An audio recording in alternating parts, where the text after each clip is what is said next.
저 속요섭을 이야기할 때 어떤 키워드가 혹시 떠오르십니까? 어떤 아멘, 네, 또 아멘, 네, 또 왜 권사님만 이야기하시죠? 지금 아니 저희 중고등부 교사 선생님들은 저와 함께하는 이 공동체인데 굉장히 조용하신 것 같습니다. 아멘, 네, 감사합니다. 네, 성명 굉장히 어처구니 없이 약간 쳐다보는데 약간 조작 아닌가? 약간 이렇게 쳐다보는데 네, 그쵸. 이제 미남 아니면 키가 크다 아니면 이제 착하다 류준열 아니면 굉장히 선생님 유준열이니까 표정이 약간 이렇게 쳐다보는데 네, 아니면 유사 메시 이런 여러 가지 수식어들이 있겠죠. 네, 기분 나쁘게 들으지 마시고 네, 믿음으로 들으세요. 네, 믿음으로 들으시면 네, 들립니다. 그렇게. 네, 아멘.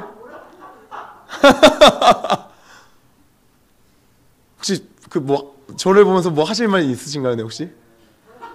네, 승배 혹시 뭐라고?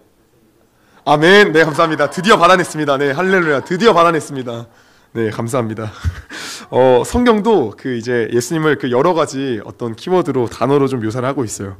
하나님의 어린 양, 인자, 말씀, 생명의 떡 이런 여러 단어로 이제 묘사를 하시는데 그 중에 한 가지 표현을 좀 오늘 같이 살펴보려고 합니다. 그중 한 가지 표현이 뭐냐면 바로 목자입니다. 목자. 네, 목자.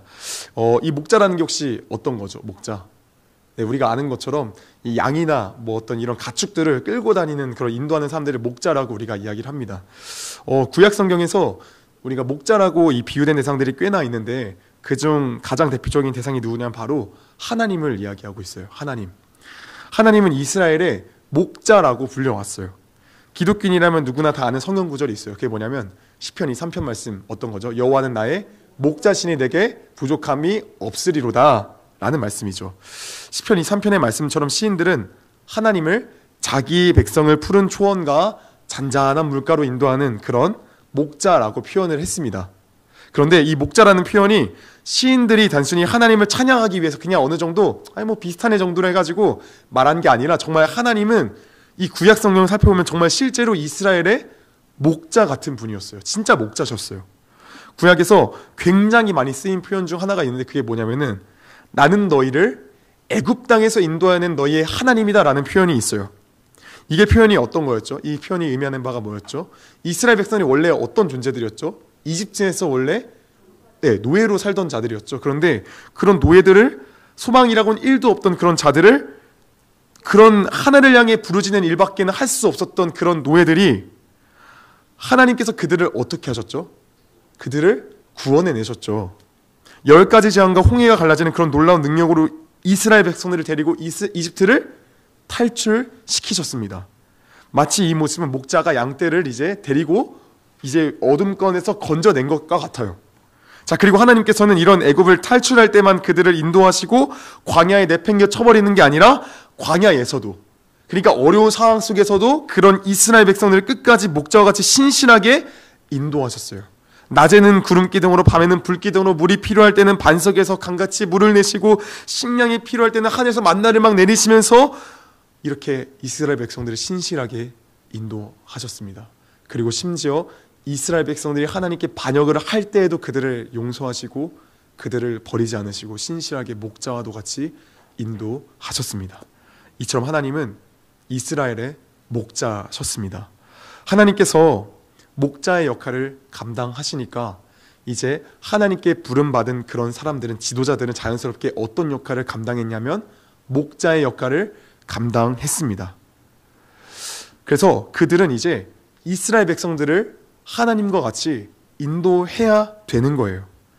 만약에 지도자들이 목자 역할을 감당하지 아니하면 어떻게 되었을까요? 하나님께서 그런 사람들을 향해 분노하시고 진노하셨어요. 함께 스가랴서 말씀을 읽어보면은 스가랴서에는 사꾼처럼 행동하는 목자에게, 그러니까 정말 좀 이상한 목자들에게 이렇게 말을 하고 있어요. 하나님께서 함께 같이 읽어볼게요. 시작. 양떼를 버리는 쓸모없는 목자에게 재앙이 닥칠 것이다. 칼이 그의 팔과 오른 눈을 상하게 할 것이니 팔은 바싹 마르고 오른 눈은 아주 멀어버릴 것이다. 하나님 이처럼 목자의 사명을 잃어버린, 그냥 저버린 그런 지도자들을 향해서 저주하셨습니다. 반면에 목자의 사명을 품고 자신에게 주어진 그런 양떼와 같이 백성들을 양떼와 같이 돌보고 인도하는 지도자들은 높이 세우셨어요. 그런 사람들이 뭐 우리가 잘 아는 그런 구약의 지도자들, 한 번쯤 들어본 지도자 누구 있죠? 모세가 있을 것이고 뭐 여호수아, 뭐 다윗, 뭐 이런 사람들 모두 다 목자 역할을 충실히 감당했던 그런 구약의 지도자들이었죠. 그런데 질문 드립니다. 모세가 백성들을 데리고 목자의 사명을 충실히 이행했습니까? 그러니까 충실히 뭐 이행했죠? 충실히 이행했어요. 그런데 모세에게 맡겨진 그 양떼들, 이스라엘 백성들은 어땠나요? 예, 그쵸. 예, 고개가 절레절레 흔들어지죠. 예. 그러니까 모세의 가르침을 따라서 하나님 앞에서 올바르게 살지 않았습니다. 하나님을 날마다 찬양하고 그를 기뻐하지 않았습니다. 출애굽한 지 얼마 되지도 않아서 그들은 물이 없다라면서 하나님, 왜 물이 없는 거예요? 나 진짜 믿고 나왔는데 왜 물도 안 줘? 짜증나게 이렇게 원망도 했고, 그 다음에 나 배고파서 못 가겠어요. 나 진짜 알아 데리고 와세요 하면서 짜증내고 원망 불평하는 그런 삶이 바로 이스라엘 백성들의 삶이었어요. 양떼된 사람들의 모습이었단 말이에요. 하나님께서 이스라엘의 지도자들에게 목자의 사명을 맡기셨는데 양들은 여전히 어때요? 자기 멋대로예요. 그 유명한 모세조차도, 그 홍해를 갈랐다는 그 모세조차도 백성들을 어떻게 할 수가 없는 거예요. 그런데 이게 모세뿐만이 아니라 다른 구약의 지도자들 전체가 다 그래요. 그 시내산, 그 갈멜산 전투에서 그 이방신을 섬기는 그 선지자들 450명과 이렇게 맞짱을 뜰 때, 싸움을 할 때 그 엘리야가 막 이렇게 하늘에서 불이 막 떨어지는데 그런 대단한 엘리야조차도 그들의 양떼인 이스라엘 백성들이 완전 무시했어요. 따르지 않았어요. 그리고 이 말씀을 정말 수없이 그 선지자를 통해서 기록해낸 그 선지자들도 그들의 양떼들에게 돌아오라 돌아오라 말했지만 따랐나요? 안 따랐나요? 안 따랐어요. 그 양들은 고집불통이었어요. 여러분, 이게 뭐냐면 죄로 인한 인간의 비참함을 이야기할 수 있는 겁니다. 그 대단한 모세, 사무엘, 엘리야, 이사야, 예레미야, 이들이 정말 대단한 사람이었어도 인간의 강팍한 완고함을 뚫을 수가 없는 거예요. 우리가 때로는 이렇게 이야기를 하죠. 뭔가 대단한 리더십이 오면 우리가 뭔가 좀 변할 거야.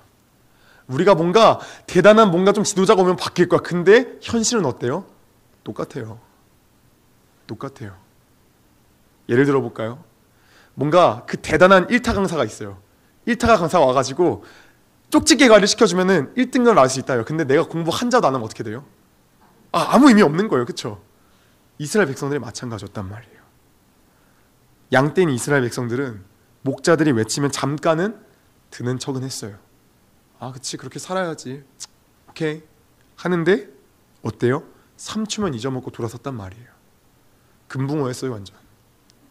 그런데 가장 큰 문제가 뭐냐면 이스라엘의 진정한 목자이신 하나님께서 그들을 이끄심에도 불구하고 양떼들이 어떻다고 여전히 자기 멋대로라고요. 양들을 시냇가로 데리고 가서 먹으라고 하는데 양들이 먹던가요? 안 먹는 거예요. 목말라 죽는데 목말라 죽겠어요 하면서 양들을 데리고 갔는데 양들이 어떻게 하냐면 안 먹겠다라는 거예요. 여러분, 이게 인간의 뭐냐면 죄성이라는 거예요. 하나님이 친히 우리의 목자가 되어주셨어요. 근데 양떼인 우리는 도무지 들을 생각이 있나요? 없나요? 없는 거예요. 우리의 존재는 이렇게 비참한 거예요. 이거는 지금 여기 있는 모두가 다 동일하고 세상 단 한 명도 예외 없이 다 동일한 처지에 있는 거예요. 우린 순종이 안 되는 자들인 거예요. 그 대단한 선지자들 우리의 목자가 되어도, 하물며 하나님이 우리의 목자가 되셔도 우리는 도무지 듣지를 않는 심령이 썩어 빠진 그런 완고한 이집트의 바로 왕과 같이 그런 존재들인 거예요. 그런 존재가 바로 여기 있는 우리들이라는 거예요. 이게 인간의 비참함입니다. 우리는 답이 있습니까? 없습니까? 없어요. 그냥 이렇게 절망 속에서 살다가 죽어가지고 그냥 저 지옥 아랫목에 박혀야 되는 그런 존재들이 우리들이라는 거예요. 그런데 하나님은 그런 인간을 절망과 비참 가운데 그냥 내버려 두지 않았어요. 하나님께서는 에스겔서 34장에서 말도 안 되는 막 선포를 하기 시작하세요. 길지만 우리 같이 한번 에스겔서 34장 11절부터 16절 말씀 같이 한번 읽어보겠습니다. 좀 보이시나요 혹시? 네, 같이 천천히 하나하나 읽어보도록 하겠습니다. 읽습니다. 시작. 참으로 나 주 하나님이 말한다. 내가 나의 양떼를 찾아서 돌보아 주겠다. 양떼가 흩어졌을 때에 목자가 자기의 양들을 찾는 것처럼 나도 내 양떼를 찾겠다. 캄캄하게 구름 낀 날에 흩어진 그 모든 곳에서 내 양떼를 구하여 내겠다. 내가 여러 민족 속에서 내 양떼를 데리고 나오고 그 여러 나라에서 그들을 모아다가 그들의 땅으로 데리고 들어가서 이스라엘의 산과 여러 시냇가와 그 땅의 모든 거주지에서 그들을 먹이겠다. 기름진 초원에서 내가 그들을 먹이고 이스라엘 높은 산 위에 그들의 목장을 만들어 주겠다. 그들이 거기 좋은 목장에서 누우며 이스라엘의 산 위에서 좋은 풀을 뜯어 먹을 것이다. 내가 직접 내 양을 먹이고 내가 직접 내 양떼를 눕게 하겠다. 나 주 하나님의 말이다. 헤매는 것은 찾아오고 길 잃은 것으로 데려오며 다리가 부러지고 심한 것은 싸매어주며 약한 것은 튼튼하게 만들어주겠다. 그러나 살찐 것들과 힘센 것들은 내가 멸하겠다. 내가 이렇게 그것들을 공평하게 먹이겠다. 아멘. 하나님께서는 양떼인 우리가 너무나도 패역한 존재들이라는 거 누구보다 잘 알고 계셨어요.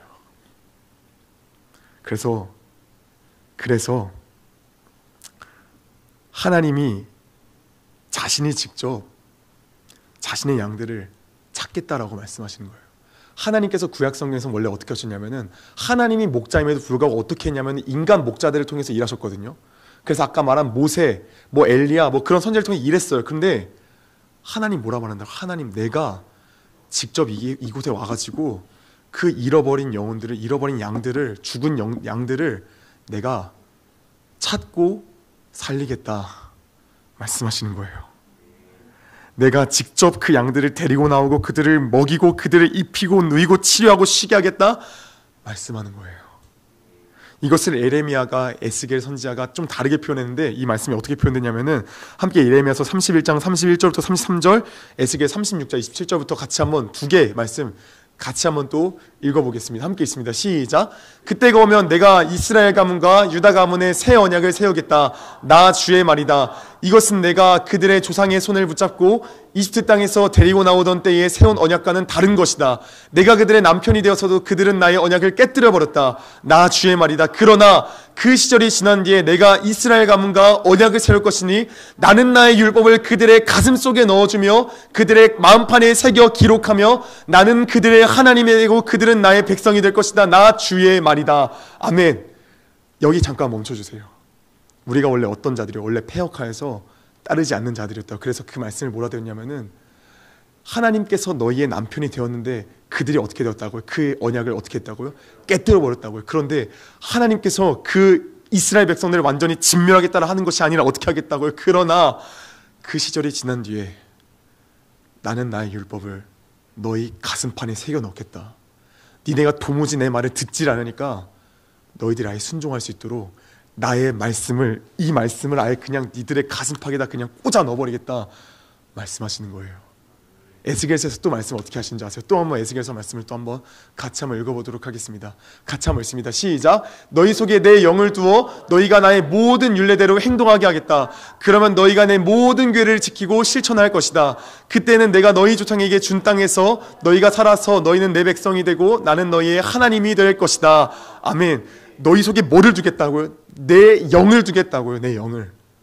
예레미야 선지자는 너희 마음간에 내 말씀을, 내 율법을 아예 너희 마음에 심어버리겠다, 꽂아버리겠다라고 말씀하시는데 에스겔 선지자는 또 다르게 표현하죠. 뭐라고요? 내 영을 그냥 아예 너희에게 주겠다 이야기하시는 거예요. 하나님께서 완고하고 완악한 걸 아시기 때문에 이 마음에 뭘 심으셨다고요? 하나님의 말씀을 심으셨고 그 다음에 에스겔 표현으로는 새로운 영을 주시겠다라는 거예요. 이걸 위해서 하나님이 직접 이 땅 가운데 목자로 오신다라는 거예요. 여러분, 이게 바로 굿뉴스예요. 이게 바로 복음이에요. 놀라운 사실이에요.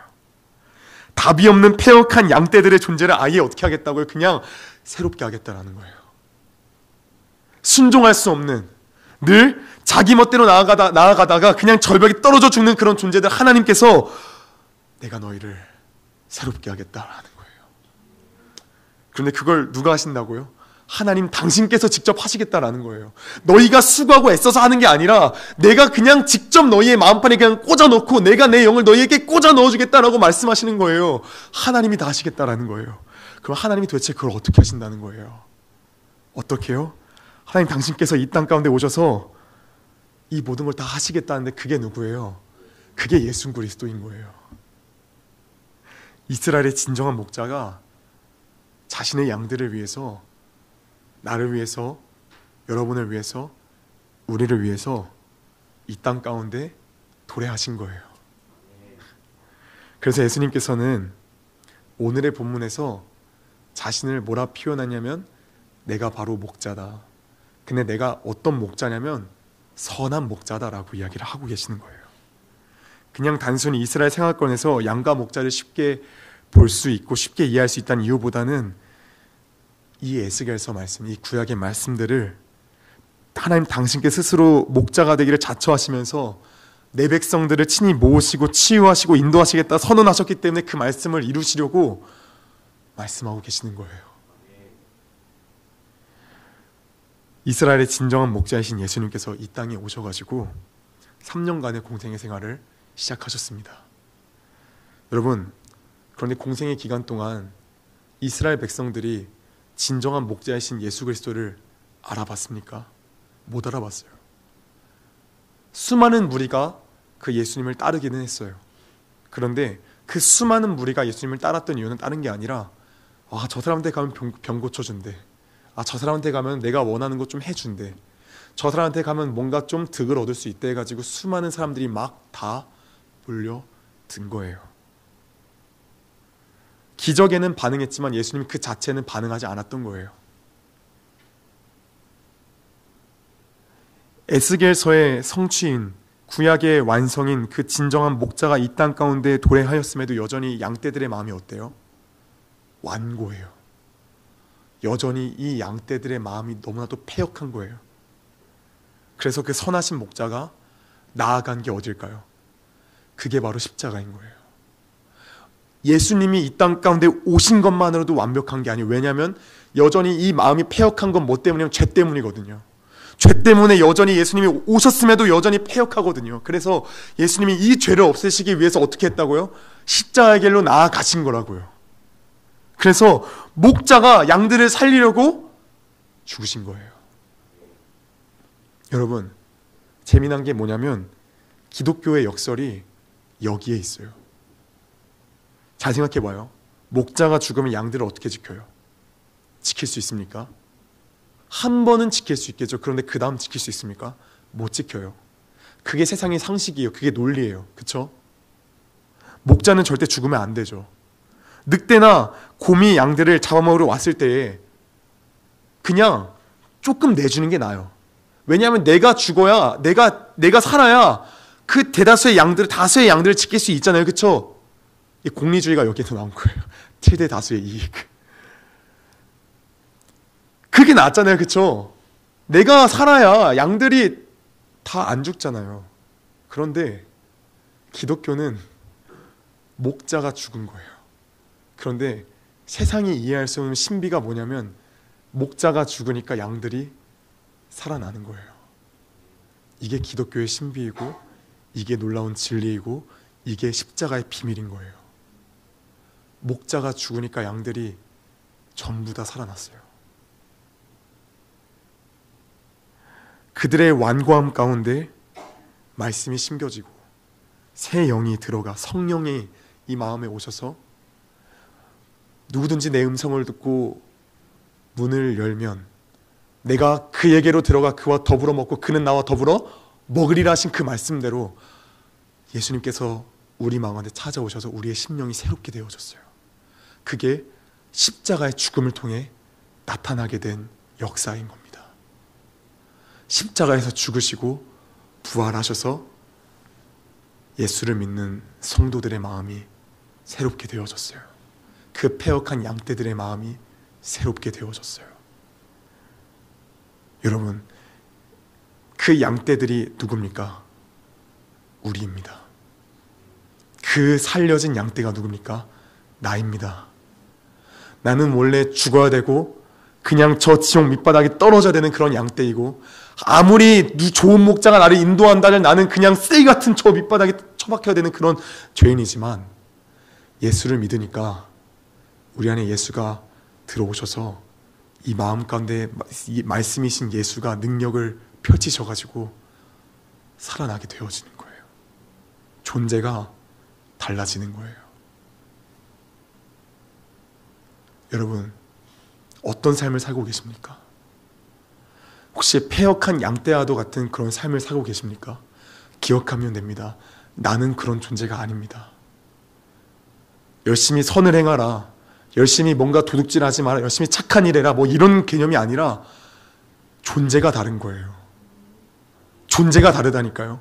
그냥 우리 존재 자체가 패역한 양떼와도 같은 그 삶이 아닌 거예요. 우리는 이미 진정한 목자가 이 안에 들어와서, 이 안에 새 마음이 심겨져서, 이 마음에 새 말씀이 심겨져서 새 영이 들어와서 우리는 그냥 새롭게 된 자들인 거예요. 존재가 다른 거예요. 근데 날마다 패역한 양들처럼 살아가는 게 우리의 모습이잖아요. 그런 존재가 아니라니까요. 그런 존재가 아닌 거예요. 이제는 복음의 은혜 아래, 자유의 은혜 아래서 우린 살아가는 그런 복음의 사람들인 거예요. 그런 선한 목자의 양떼들인 거예요. 사랑하는 여러분, 우리가 그럼 이제 어떻게 살아가면 됩니까? 답은 간단합니다. 이 말씀을 따라서 살아가면요, 자연히 하나님께서 그 이스라엘 지도자들에게 목자의 사명을 감당해 주신 것과 같이 우리도 자연스럽게 이 목자의 사명을 살아가는 거예요. 그게 뭐냐면, 여러분이 이 공동체 안에 선생님들도 마찬가지고 저도 마찬가지고 어느 하나 가족이 평안한 곳이 없는 걸로 알고 있는데, 저도 마찬가지고 여러분도 마찬가지고 그런 저주받았다 여겨지는 그런 가정 가운데서 당신으로 말미암아 그들이 살아나게 되는 겁니다. 그게 여러분이 목자인 겁니다. 말이 안 되죠. 짜증나죠. 싫죠. 그런데 이 말씀이 심겨졌기 때문에 그게 되어지는 겁니다. 당연히 인간적인 생각으로 그게 불가능이죠. 십자가도 불가능이었죠. 어떻게 목자가 죽는데 양들이 살아? 불가능이죠. 그런데 그게 기독교의 신비라고요. 기독교의 역사, 기독교의 신비는 원수가 사랑으로 품어지는 거예요. 근데 그게 여러분의 마음에 이미 심겨졌다고요. 그 마음이 심겨지기 전에는, 예수 믿기 전엔 그게 아무리 해라고 해도 안 돼요. 근데 존재가 바뀌었다니까요. 존재가 바뀌어서 여러분이 그런 존재가 되어진 거예요. 그래서 복음의 삶을 살지 말라 해도 복음의 삶을 사는 거예요. 여러분의 삶을 통해서 여러분의 가정이 변화되어지고 친구들이 변화되어지고 그 모든 주변의 삶들이 변화되어지는 삶을 살게 되어지는 겁니다. 그게 바로 선한 목자이신 예수가 여러분에게 오신 겁니다. 사랑하는 여러분, 간절히 기도합니다. 당신은 거기서 자빠질 사람이 아닙니다. 당신은 거기서 자빠질 그런 존재가 아니에요. 당신은 절망 가운데서 자빠지고 죽어질 그런 존재가 아니에요. 당신은 이미 살아난 자예요. 당신은 이미 빛 가운데 거하진 자들이, 당신은 이미 빛 가운데 옮겨진 자들이에요. 왜 근데 당신의 정체성을 왜 어둠으로 가져가냔 말이에요. 왜 다시 돌아가냔 말이에요. 당신은 돌아가고 싶어도 돌아갈 수 없는 자들이에요. 당신은 이미 빛 가운데 거하는 자들이에요. 누구의 은혜로? 선한 목자이신 예수님의 은혜로 옮겨진 자들이에요. 그러면 그 은혜로 살아가면 됩니다. 그 은혜로 살아가면 됩니다. 우리 같이 베드로전서 말씀 한번 읽어보도록 하겠습니다. 같이 한번 읽겠습니다. 시작. 여러분이 맡을 사람들을 지배하려고 하지 말고 양떼의 모범이 되십시오. 그러면 목자장이 나타나실 때에 변하지 않은 영광의 면류관을 얻을 것입니다. 아멘. 사랑하는 여러분, 끝까지 우리가 양떼의 목자장으로 살아가며 나아갈 때에 힘들고 어려울지라도, 원수로 살아가는 게 힘들지라도, 우리가 날마다 우리 안에 심겨진 그 말씀을 따라 나아갈 때에 하나님께서 다시 오실 때, 예수님께서 다시 오실 때에, 진정한 목자 되신 예수께서 다시 오실 때에 여러분에게 영광의 면류관을, 구원의 은혜를 허락하실 것입니다. 사랑하는 여러분, 그때까지 우리가 힘내기를 원합니다. 그때까지 승리하기를 원합니다. 힘들 것 같고 죽을 것 같지만 끝까지 말씀 붙들어 승리하기를 원합니다. 지금 마음이 죽을 것 같아요. 지금 마음이 너무 힘들어서 아파서 죽을 것 같아요. 그러나 선한 목자신 예수를 붙드십시오. 그러면 살 수 있습니다.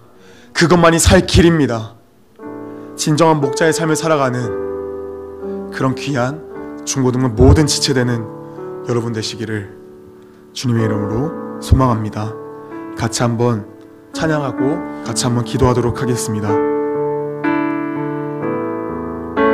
선한 목자 되신 우리 주 함께 찬양하고 같이 함께 말씀을 기억하며 함께 기도하며 나아가도록 하겠습니다.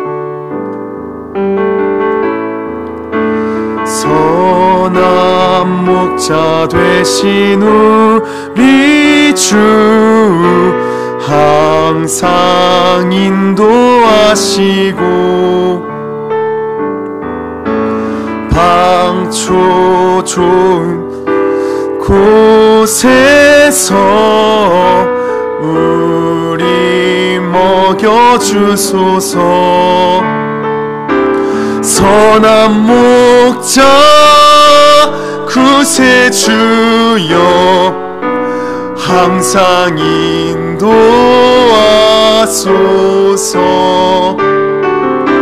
선한 목자 구세주여 항상 인도하소서. 흠이 많고 약한 우리도, 흠이 많고 약한 우리도 용납하여 주시고 주의 넓고 크신 은혜로 자유 얻게 하소서. 자유 얻게 하셨네. 선한 목자 구세주여, 선한 목자 구세주여 지금 나아갑니다. 지금 나아갑니다. 선한 목자 구세주여, 선한 목자 구세주여 지금 나아갑니다. 지금 나아갑니다. 일찍 주의 뜻을 따라서, 일찍 주의 뜻을 따라서 살아가게 하시고 가게 하시고 주의 크신 사랑 베푸사, 주의 크신 사랑 베푸사 주를 쫓게 하옵소서. 주를 쫓게 하소서. 선한 목자 구세주여, 선한 목자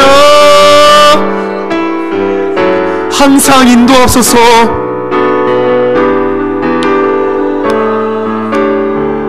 선한 목자 구세주여, 목자 구세주여 항상 인도하소서.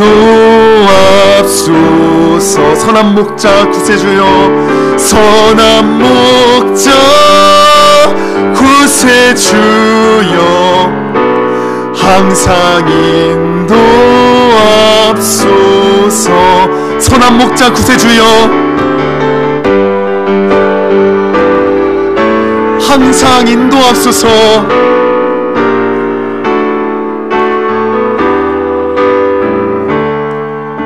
함께 시간 기도하며 나아가기를 원합니다.